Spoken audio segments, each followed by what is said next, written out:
Hello everybody, this is a lecture of Ancient Indian Survey, and today we have to talk about and we are going to discuss about the foundation of the Mauryan Empire. Before going into the details, I'll just give you people a brief overview of or a brief outline of what we are going to discuss today.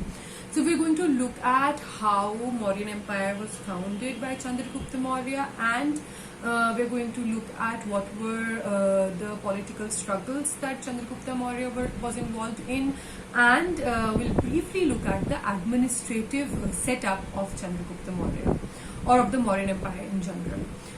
In the previous lecture, we discussed about Alexander's invasion, and while discussing that, we talked about how what was the political scenario of northern Indian regions before the coming of Alexander, and soon after the departure of Alexander the Great, we find that the Mauryan Empire has been established.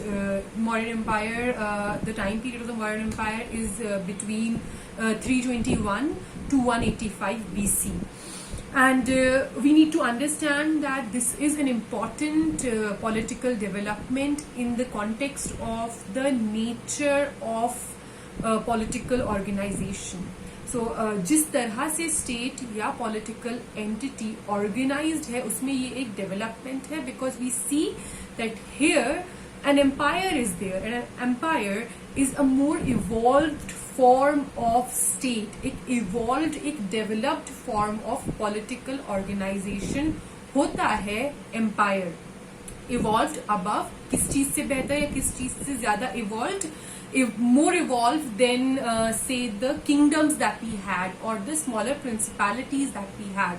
The smaller principalities that were a part of the 16 Mahajanapadas and the later the time following 16 Mahajanapadas, the smaller kingdoms that were encountered by Alexander the Great. So the empire that we see in the Mauryan time is an important development over the preceding political setups or preceding political entities. And obviously we know that in Mauryan Empire, the most important emperor or the most important emperor of the entire ancient Indian period has been understood to be Ashoka the Great.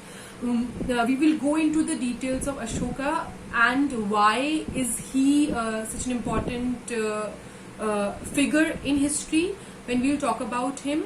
But right now we need to understand that from the 4th century BC, there were around 9 Nanda monarchs belonging to the Nanda dynasty, and there were obviously the Mauryan rulers including Chandragupta Maurya. Chandragupta Maurya overthrew the Nanda dynasty, and before that, before the Nanda dynasty, we had the Haryanaka dynasty. We already talked about Haryanaka dynasty when we talked about Bimbisara and his son Ajatashatru. So we have an idea of the chronology of events. There was Haryanaka dynasty, there was Nanda dynasty, and then there was the Mauryan dynasty or the Mauryan Empire.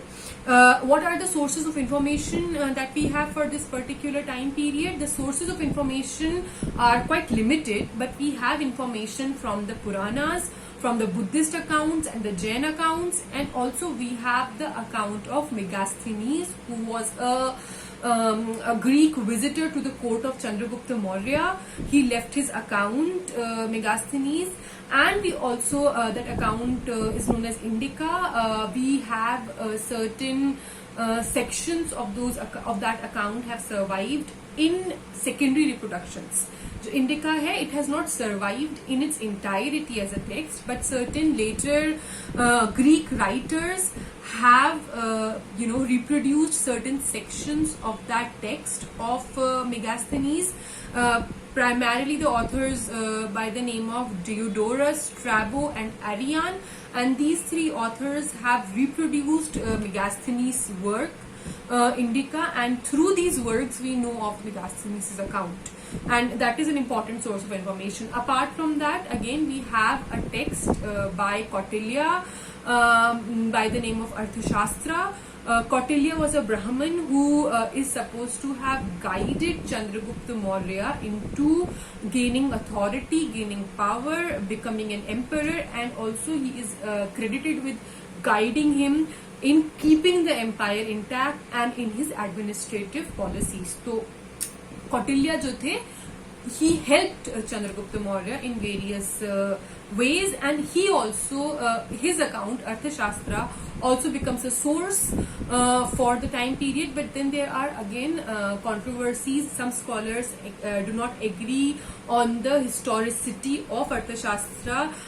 It is argued that some sections were added later. ये establish नहीं हो पाता है कि क्या अर्थशास्त्र पूरी की पूरी एक ही टाइम पर कंपोज की गई थी under one author, that is Kautilya, और कुछ सेक्शंस उसके कौटिल्य ने लिखे थे एंड बाद में उसमें एडिशंस हुए थे.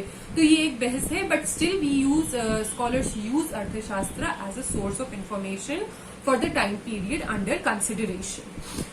Now we know that Chandragupta Maurya came to power in 321 BC by overthrowing the Nanda rulers. An important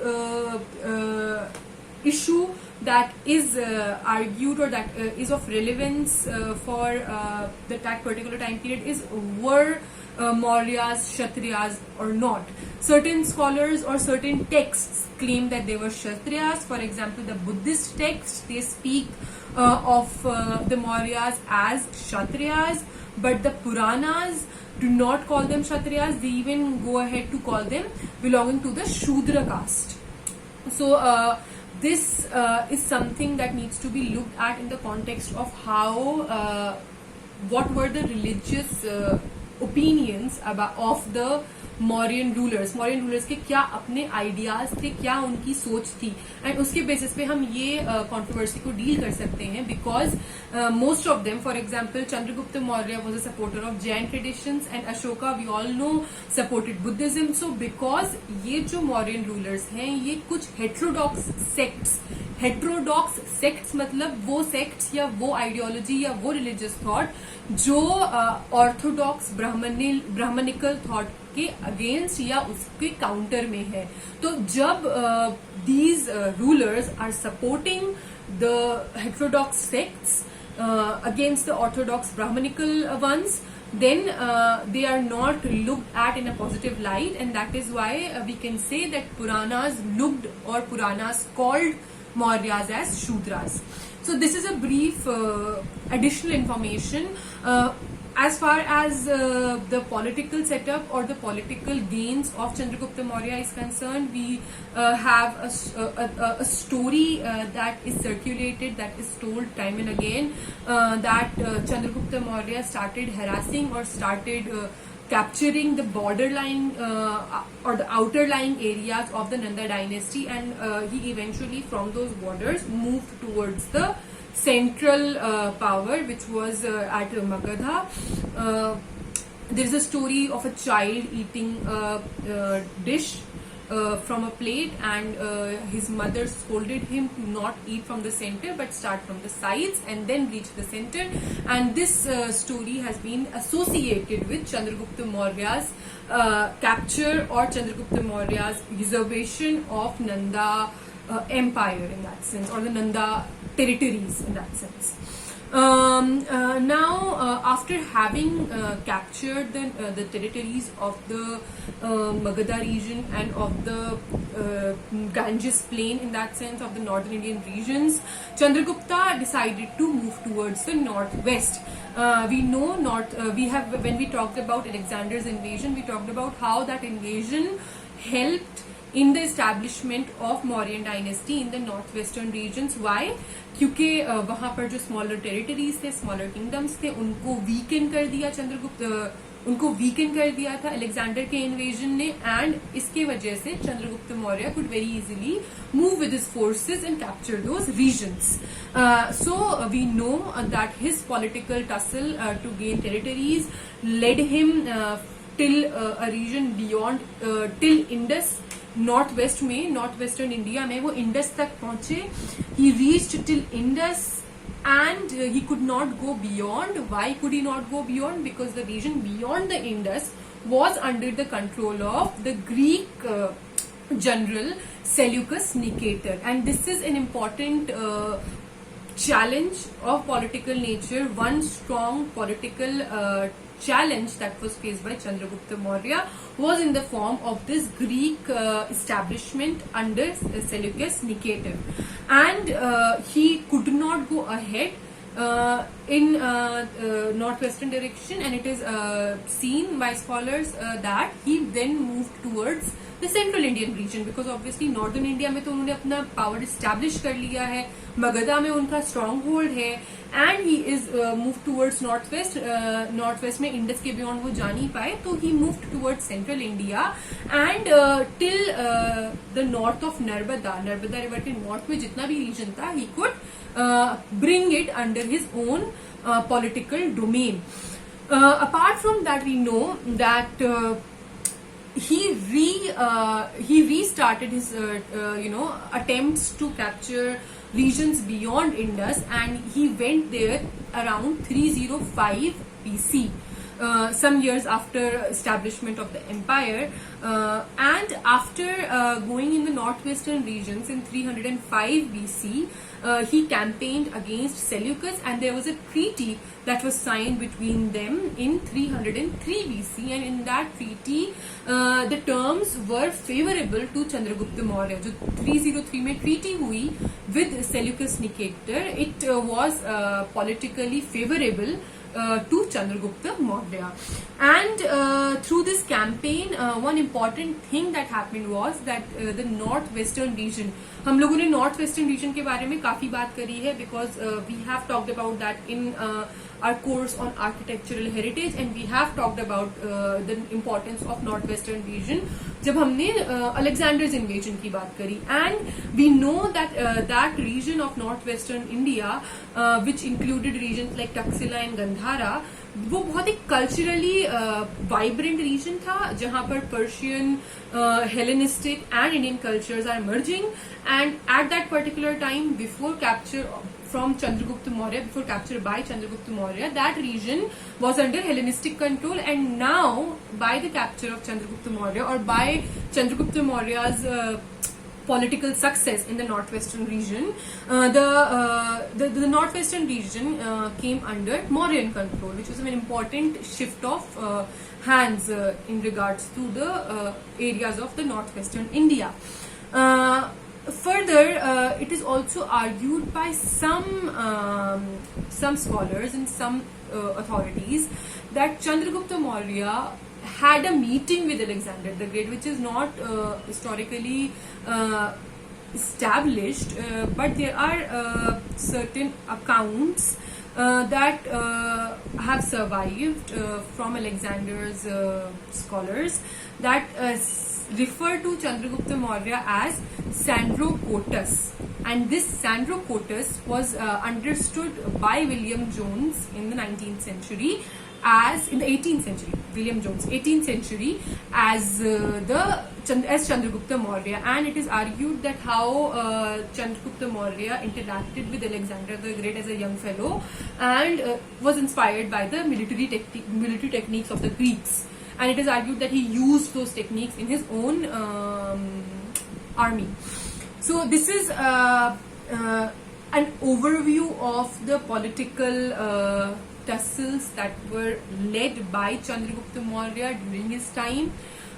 He, in the later years of his life, turned to Jainism. He had a guru, he had a he had a saint whom he followed by the name of Bhadrabahu, and that saint, along with Bhadrabahu, Chandragupta Maurya left for southern Indian regions. Especially we have reference to a site named a site in Karnataka where Chandragupta Maurya is supposed to have lived the later years of his life and fasted till death, and that is the way in which he died. Chandragupta Maurya, the founder of the Mauryan Empire, died. When he left, following his Jaina beliefs, he left the throne in favor of his son Bindusara, who was the father of Ashok, and Bindusara succeeded in 297 BC. And Bindusara had a brief rule, and he is mentioned by some of the Greek accounts. He is mentioned as Amitrochates, which is a Greek transcription of the Sanskrit term Amritragata, and it is understood that by the time of Bindusara's death, because we do not have much detailed information of Bindusara's expeditions, but by the time of Bindusara's death in 272 BC, we know that a large part of the Mauryan territory was consolidated, and there was only a single region or an area that was left out to be conquered by the Mauryas, was that of Kalinga, modern day Orissa.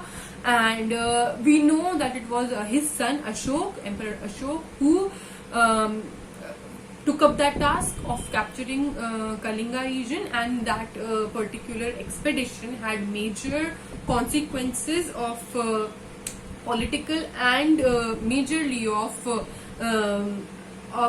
of ideological nature for Emperor Ashok. So this is an overview. We are going to look at Emperor Ashok in detail in the next classes. How, why is he that important? What are his important edicts? What and how he is the first one, or first one to have physical to leave physical remains of his words. We're going to look at his inscriptions, his political organization, his dhamma.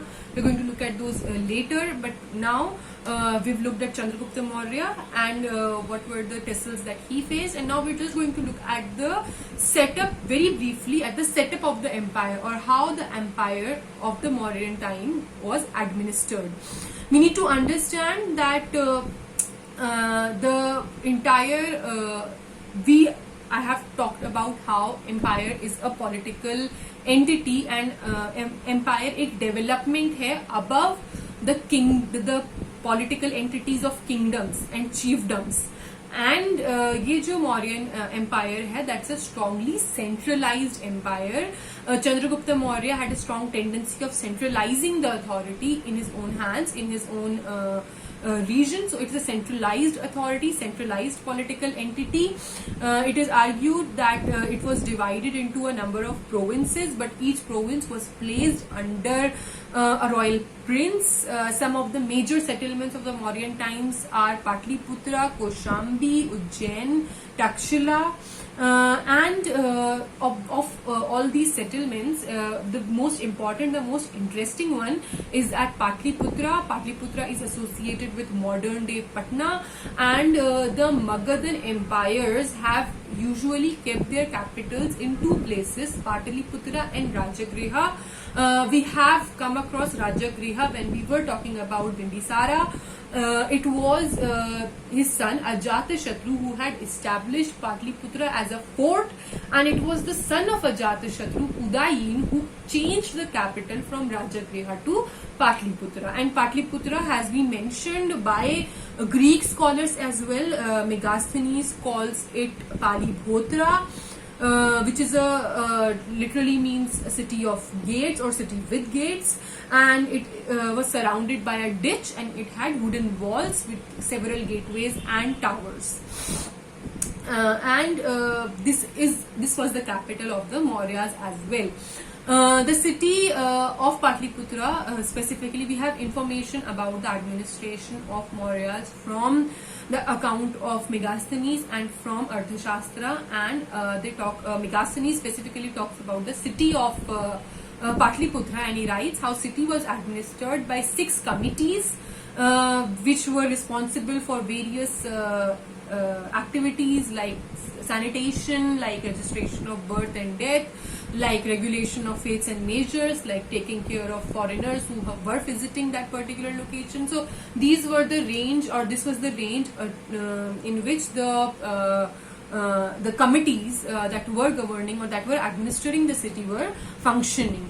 It is also reported that the central government was maintained by 24 departments which dealt with economic and social activities. It is regarding the economic activities, it is reported that the state had a strong monopoly and a strong control over the economic activities. The peasants were supposed to part from their produce, that is the taxes or the taxation that was on the peasants was 1/4 or 1/6 of the produce. So जितना production हो रहा है pageants का, उसका 1/4, 1/4 या 1/6 would go to the state as taxes. इसके अलावा the state had monopoly in mining, sale of liquor and manufacture of arms, which was something that was particular about Mauryan administration. Apart from that, another very important aspect of the Mauryan Empire was its army. It is argued by a Roman writer named Pliny that Chandragupta Maurya had a huge army which contained 600,000 foot soldiers, 30,000 cavalrymen and 9,000 elephants. And this particular army was also supported by a navy. There is evidence that Mauryas also supported or also had navy as their armed wing. So there was a navy, there was an army. Army was again managed by a group of committees. Around 30 officers were taking care of the army, and this army was the reason why Chandragupta Maurya could establish or could make such a centralized, stable, consolidated empire. The army of Chandragupta Maurya was larger than the army of Nandas. And we know how one of the reasons or one of the alleged reasons of the return of the Alexander's army was were the stories that they have heard about the greatness of Nanda army. तो अगर Nanda army के numbers या उनकी strength को सुनकर की बातें सुनकर Alexander soldiers return, then Chandragupta Maurya's army was more than or greater in number than the army of Nandas. And the army was a very important aspect of maintenance of political authority under the Mauryas. So we have briefly looked at the important aspects of Mauryan Empire. This was an introduction to the Mauryan Empire so that we know what was the background when we talk about Ashoka. Ashoka stands out in other rulers of the time because he